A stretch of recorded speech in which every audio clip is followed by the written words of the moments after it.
తాకట్లో ఉన్న మీ బంగారాన్ని విడిపించి ఆ రోజు ఆన్లైన్ రేటుకి కొంటాం. Sharma gold company.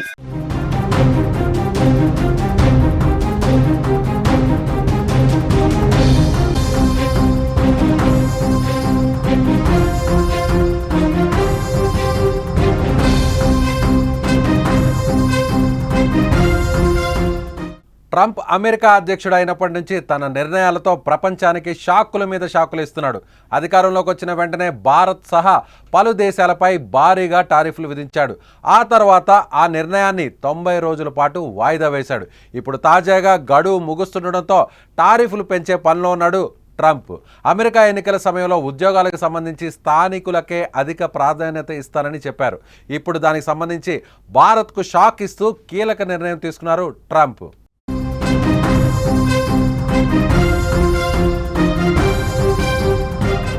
అమెరికా అధ్యక్షుడు డొనాల్డ్ ట్రంప్ భారతీయులను ఉద్దేశించి మరోసారి సంచలన వ్యాఖ్యలు చేశారు. ఆయన మాటలు ఇప్పుడు ప్రపంచవ్యాప్తంగా ముఖ్యంగా టెక్ రంగంలో పెద్ద చర్చకు దారితీస్తున్నాయి. భారత్తో పాటు విదేశాలలో నియామకాలను నిలిపివేయాలని గూగుల్, మైక్రోసాఫ్ట్ సంస్థలను ట్రంప్ హెచ్చరించారు. స్వదేశంలో ఉద్యోగాలను సృష్టించడంపై ఎక్కువ దృష్టి పెట్టాలని సూచించారు. అమెరికన్లకు తొలి ప్రాధాన్యత ఇవ్వాలని స్పష్టం చేశారు. ట్రంప్ మాట్లాడుతూ తమను పట్టించుకోవడం లేదు అన్న భావనలో అమెరికన్లు ఉన్నారని ఆయన చెప్పుకొచ్చారు. అందుకే అమెరికన్ టెక్ కంపెనీల్లో ఇండియన్స్ను తీసుకోవద్దు అని స్పష్టంగా చెప్పారు ట్రంప్. ఈ వ్యాఖ్యలు చాలామందిని ఇప్పుడు ఆశ్చర్యపరుస్తున్నాయి. అలాగే అమెరికన్ కంపెనీలు గ్లోబల్ మైండ్ సెట్ నుంచి బయటకు రావాలని కూడా ట్రంప్ అన్నారు. అమెరికాలో ఉన్న ఫ్రీడమ్ను ఉపయోగించుకొని పెద్ద పెద్ద కంపెనీలు ఎదిగాయని, కానీ పెట్టుబడులు మాత్రం విదేశాల్లో పెడుతూ ఆ దేశాలను డెవలప్ చేస్తున్నాయని మండిపడ్డారు ట్రంప్. ఇప్పుడు ట్రంప్ మాట్లాడుతున్న మాటలు భారతీయ ఐటీ నిపుణులకు పెద్ద షాక్. ఎందుకంటే ఈ కంపెనీల్లో చాలామంది ఇండియన్స్ కీలకమైన పొజిషన్స్లో పనిచేస్తున్నారు. వారు తమ ప్రతిభతో కంపెనీల ఎదుగుదలకు తోడ్పడుతున్నారు.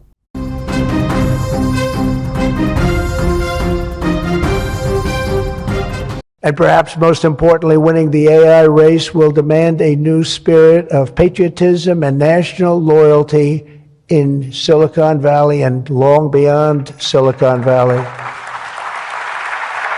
For too long, much of our tech industry pursued a radical globalism that left millions of Americans feeling distrustful and betrayed. And you know that. Everybody knows that. Everybody in this room certainly does. Many of our largest tech companies have reaped the blessings of American freedom while building their factories in China, hiring workers in India, and slashing profits in Ireland. You know that. All the while dismissing and even censoring their fellow citizens right here at home. Under President Trump, those days are over. We need U.S. technology companies to be all in for America. We want you to put America first. You have to do that. That's all we ask. ఇప్పుడు Trump వ్యాఖ్యలు America వలస విధానాలు, ఉద్యోగ కల్పనపై పెద్ద చర్చకు తెరలేపాయి. భారతీయులు ఎక్కువగా పనిచేసే టెక్ సెక్టార్పై ఈ మాటలు నేరుగా ప్రభావం చూపుతున్నాయి. H-1B వీసాలు, గ్రీన్ కార్డ్ విధానాలపై కూడా ఇవి పరోక్ష ప్రభావం చూపవచ్చు.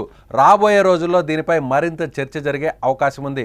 ప్రపంచ ఆర్థిక వ్యవస్థపై, ముఖ్యంగా భారతదేశం వంటి దేశాలపై దీని ప్రభావం ఎలా ఉంటుందో చూడాల్సినటువంటి పరిస్థితి. ఈ అంశంపై భవిష్యత్తులో మరిన్ని పరిణామాలు చోటు చేసుకునే అవకాశం ఉంది.